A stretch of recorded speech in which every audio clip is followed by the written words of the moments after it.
Blair of the Mounties, a story of the Royal Northwest Mounted Police.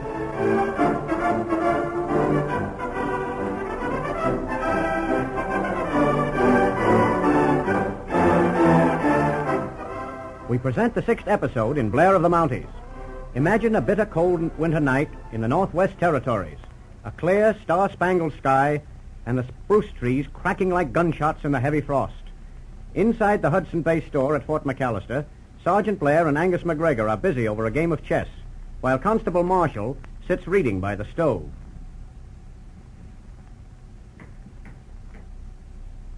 It's no good, Angus. I got you this time. You haven't got a chance. Mon, that's recht nu. You're getting mighty smart at this game. Hold on. What is that? What do you mean, Angus? Well, I thought I heard the dog team. Aye, there it is nu. Yes, that's right. See what it is, Marshal. All right. Hello? Hi, it's a woman. Come in, ma'am. I want to sleep, Sergeant. Yes, what is it?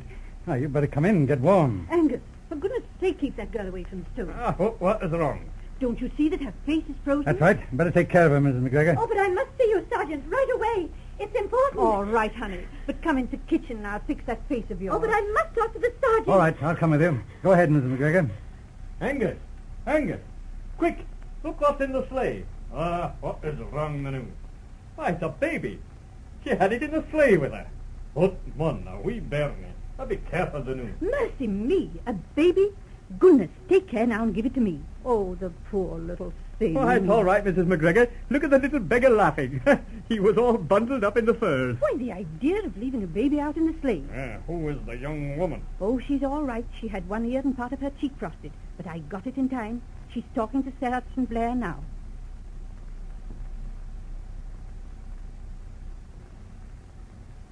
All right, Mrs. Sheldon. Now, let me get these facts down. First, your husband's name. George Henry Sheldon. He's a fur buyer at Pigeon Creek. Oh, yes, I've heard of him. Came up here last spring, I believe. Yes, we're from New York. We had a lot of valuable fur at the cabin waiting for a rise in prices. I see. They cleaned it out, you say? Yes, all but a few muscat and beaver pelts. Right. Now, can you give me the story, just as it happened? I'll try, Sergeant. See who that is, George. I've got to tend to the baby. Mr. Sheldon? Yes. Well, we got a couple of good fox pelts here.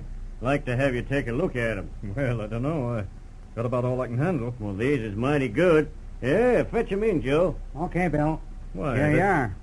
This isn't fox here. Here, what? Grab his feet, Joe. That's it. Don't pull that gag. Toe tag, Bill. That's okay. Look out, here's the woman. Get hold of her, Joe. Hurry up, quick. That's got him. Now, lay her on that couch. Know where that fur is, Bill? Sure. I tapped this layout proper. Come on, it's in the bedroom under the floor.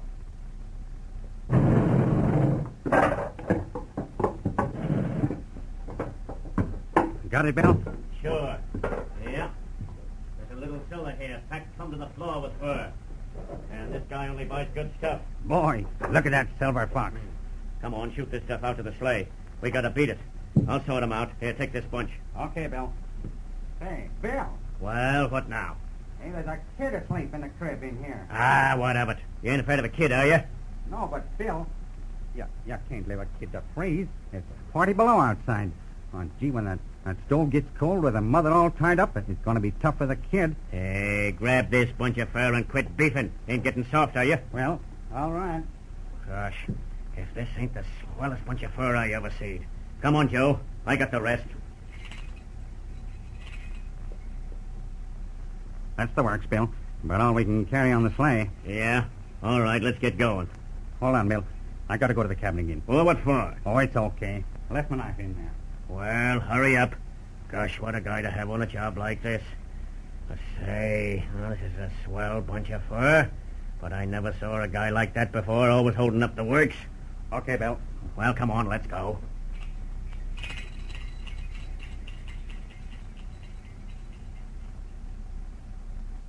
That's the whole story, Sergeant. I suppose you guessed what this man Joe came back for. Yes, did he cut you loose? No, he loosened the ropes on my hands. Took me a few minutes to get loose. I see. Soft-hearted criminal, eh? Yes, and if you get those men, Sergeant, don't forget that if it hadn't been for this man Joe, Baby might have died in that cold house before anyone found us. All right, I'll remember. How about your husband? Was he hurt? No, but he seemed dazed, so I took Baby, got the dogs, and came right up here. All right, we'll pick him up when we get to Pigeon Creek. You stay here and don't worry. Mrs. McGregor will look after you. All ready, Marshal? All set, Sergeant. Let's go then.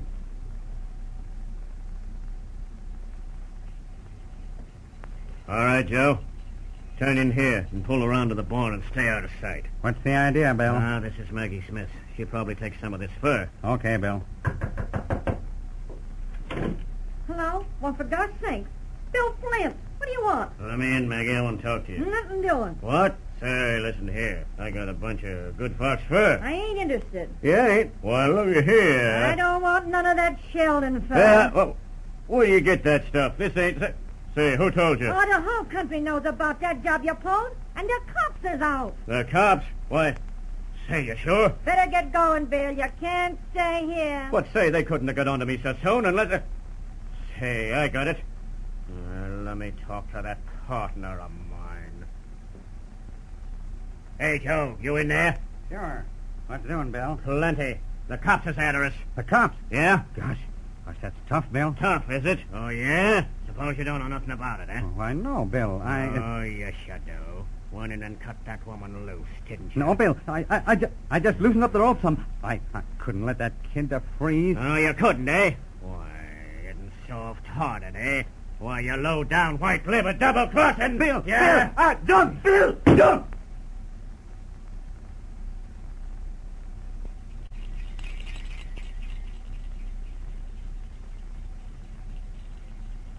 How far to Haggets Landing, Marshal? We're pretty close now. What's that light ahead? Somebody waving a lantern. Pull up, Marshal. Hello, that's Sergeant Blair. Yes? What is it? There's a man here at Maggie Smith. Been shot. Looks to be dying. Hurry up, Sergeant. All right, come on, Marshal. This way. Where is he? Right in here, Sergeant. Oh. How long has he got? Not long, Sergeant. All right, let's have a look at him. Hello? Joe? So it's you, is it? Sure, Sergeant. It's me. Guess I'm all through this time. Listen, Joe. Who is your partner? Partner? He ain't my partner. What is his name? Oh. Calls himself Bill Flint. But that ain't his real name. Well, it's his real name I want. Sure, I know. His name is... Yes. His right name is Kiefer. Bill Kiefer. All right, now tell me, Joe. Hold on, Sergeant. It's no use. He's gone. Oh, poor fellow. So it was Smiling Bill Kiefer, eh? And he slipped us. I've wanted him ever since that McAndrew case. If we can get him for this killing, I'll be pretty happy. Here's the gun, Sergeant. Right, take care of it. I want those fingerprints. How about that fur? All here, Sergeant. Good, that's something anyway. Let's get going. Got to pick up Kiefer. But Smiling Bill Kiefer, once more, made a clean getaway and eluded the police dragnet, slipped over to the U.S. border. 3 years have passed. Through well-earned promotion, Blair is now an inspector.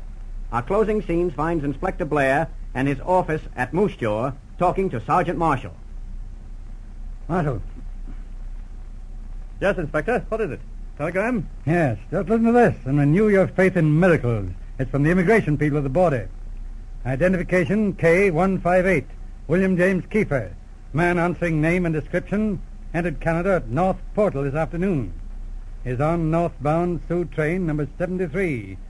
Destination Moose Jaw. Well, by all that's wonderful. Seems too good to be true, doesn't it? Well, it looks like a cinch. All we've got to do is to pick him up. I don't know, Marsh. Not quite that easy. But we have him cold on that Joe Smith killing. We have a dying man's statement. Just a word of mouth. That's not enough, Marsh. But the fingerprints on that gun. Yes, that helped. But remember, at the time of that crime, Kiefer went under the name of Bill Flint.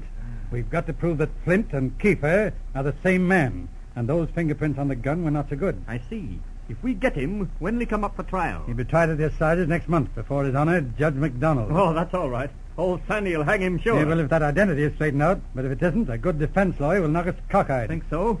Then what can we do? Hold on. Bill Flint served 6 months for burglary in Prince Albert. We have the card with good fingerprints on it in the files. How does that come in? Why, it's obvious. We can prove Bill Flint killed Joe Smith at Haggets Landing. We've got Flint's fingerprint record. Now we've got to get Kiefer's and prove that he's Bill Flint. You mean get Kiefer's fingerprints? Yes, exactly. How will you do it with this new law? I'll get those fingerprints if I have to beat Kiefer over the head. Why, Inspector? I know. It's rank heresy, of course, and I don't expect to go that far. But this man has slipped us 3 times. We've got to put a red card on him this time, Marshal. Well, what's the plan? Let's see. That train is due at Pasco at 7:15. Gives us an hour and a half. He might slip us at Pasco. It's a junction. You'll have to get to Pasco and make sure of him. I see. But there's no train to Pasco till number 6. That's too late. In just a minute. I'll find out. Hello, Central. Inspector Blair speaking. Get me CPR. Dispatcher's office. Hurry up. Police call. Right. Hello? Hello? CPR? I want Chief Dispatcher. Yes. Hello, Ernie? Blair speaking. You got anything going to Pasco in the next hour? What? A fast freight. I see. That'll do. I want to send a man up. Sergeant Marshall. Be down in half an hour. Hold it for us, will you? Thanks. There you are, Marshal. Change into plain clothes. The train leaves in 35 minutes. What charge will I use? No charge at all. Leave him alone till he gets in here. I'll be upstairs in the depot, room 18. Tell him I want to see him. But get him up somehow. All right. Better shove along. Very good, sir.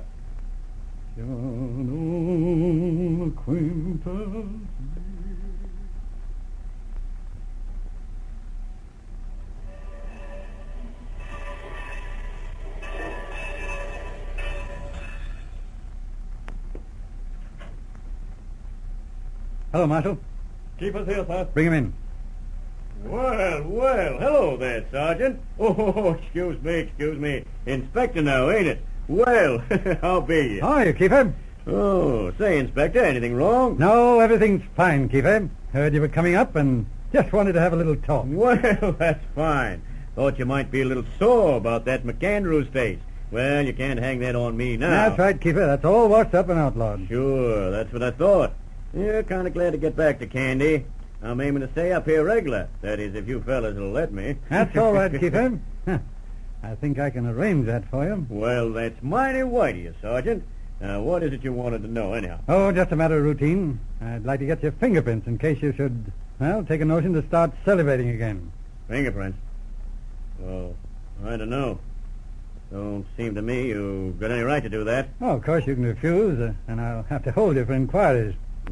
Well, all right then. Right, stick your thumb on here. That's it. Now the other one. How's that, Marshal? Check, Inspector. They're the same prints from this car. Say, what is this, a frame-up? William James Keefer, you're under arrest. What? For the murder of Joseph Smith at Haggets Landing in 1903. Hey, you can't pin this on me. You can't frame me like Hey, that. take him, Marshal. Take him down. Hey, listen to me. easy. Come on. This way. You have heard the 7th episode of Blair of the Mounties. Our next chapter is entitled The Cedar Lake Mystery.